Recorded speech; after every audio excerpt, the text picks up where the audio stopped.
नमस्कार, मी ॲडव्होकेट विशाल मोहिते, जिल्हाध्यक्ष भाजपा किसान मोर्चा सांगली जिल्हा ग्रामीण। आज प्रवासानिमित्त तासगाव ग्रामीण मंडळामध्ये सावर्डे या गावात आलेलो आहे।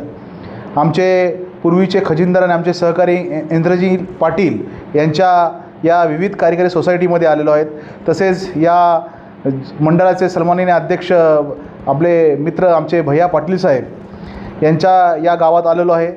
सगळे शेतकरी बांधव या ठिकाणी भेटले आहेत। प्रामुख्याने सावर्डे आणि आसपासचा हे सगळं क्षेत्र द्राक्ष बागायतदार क्षेत्र म्हणून प्रसिद्ध आहे। आपल्याला माहिती आहे की फार मोठ्या प्रमाणात तासगावची द्राक्ष ही संपूर्ण महाराष्ट्रात दिली जातात, आवडीने खाल्ली जातात, परदेशातही जातात। आणि अशा द्राक्ष बागेच्या विम्याचा एक ज्वलंत विषय आज सर्वांनी मला सांगितला।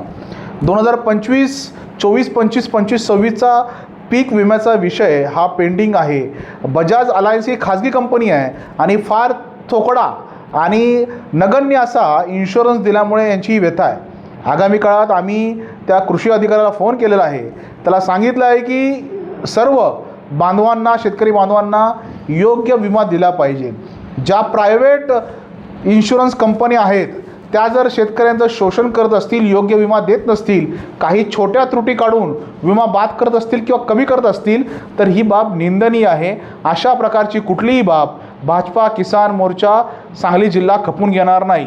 त्यामुळे सर्व शेतकरी बांधवांना योग्य तो विमा मिळालाच पाहिजे आणि जास्तीत जास्त नुकसान भरपाई मिळाली पाहिजे अशी आम्ही तालुका अधिकाऱ्यांना विनंती केली आहे। दुसरा शेततळ्यांचा विषय आहे। शेततळ्या आणि कागद या दोन विषयाचं जेव्हा शिफारस करतो त्यावेळी आधी पेपर येतो आहे, कागद येतो आहे आणि त्यानंतर शेततळे मंजूर होतं आहे। त्यामुळे ही एक गफलत आहे। म्हणजे आधी कोंबडी का अंडा असा विषय सुरू आहे यांचा, पण ही बाब अतिशय निंदनीय आहे। आधी शेततळे आले पाहिजे, त्यानंतर त्याला लागणारा कागद अशा स्वरूपाचं ग्राह्य आणि अनुदान आणि ग्रांट झालं पाहिजे। परंतु तोही विषय ज्वाज्वल्य आहे। त्या विषयातसुद्धा आम्ही कृषी अधिकाऱ्यांना संपर्क साधलेला आहे। त्यांनी सांगितलं आहे की आगामी काळामध्ये परवा पंचायत समिती सदस्यांची बैठक आहे आणि त्यानंतर हे सर्व कार्यकर्ते तासगावचे कृषी अधिकाऱ्याला भेटतील। कृषी अधिकाऱ्याला विनंती आहे की यांची व्यथा ऐकून घ्या, ह्यांना न्याय द्या। कुठल्याही स्वरूपाची दप्तर दिरंगाई झाली नाही पाहिजे। लक्षात घ्या, हे देवेंद्र फडणवीस साहेबांचं सरकार आहे। दप्तर दिरंगाई कायदा यामध्ये त्या अधिकाऱ्याला घरी जावं लागेल जर त्यांनी योग्य काम केलं नाही तर। टोलवाटोल चालणार नाही।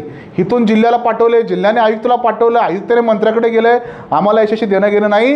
हे कार्यक्षम सरकार आहे आणि या सरकारच्या काळात शेतकऱ्यांच्या हातात काय मिळतं आहे हे फार महत्त्वाचं आहे। त्यामुळे कृषी अधिकाऱ्यांना आमचं सांगणं आहे की तुम्ही या सगळ्यांना न्याय द्या। तसेच तिसरा विषय टेंभू संदर्भात आहे। टेंभू योजनेची जी वितरिका आहे त्याचं योग्य मूल्यमापन होऊन तिचं एक्सटेन्शन, एक्सपान्शन काही शेतापर्यंत झालं पाहिजे, जेणेकरून 700 ते 800 एकर क्षेत्र भिजणार आहे।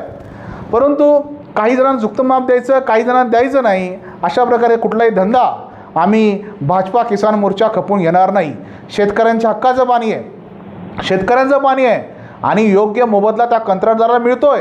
हे पाणी कशासाठी आहे? शेतकऱ्यांच्या बांधापर्यंत जाऊन शेतकऱ्यांना तिकडे जमीन फुलवण्यासाठी पाणी आहे। आणि असं असताना कुठले अधिकारी जर यास विलंब करत असतील, टाळाटाळ करत असतील तर आगामी काळात भाजपा किसान मोर्चा सहन करणार नाही।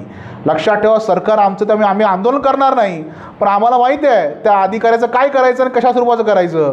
जर भारतीय जनता पार्टीच्या कार्यकर्त्यांच्या बाबतीत किंवा शेतकऱ्यांच्या बाबतीत जर असं काही होत असेल तर आम्ही गप्प बसणार नाही।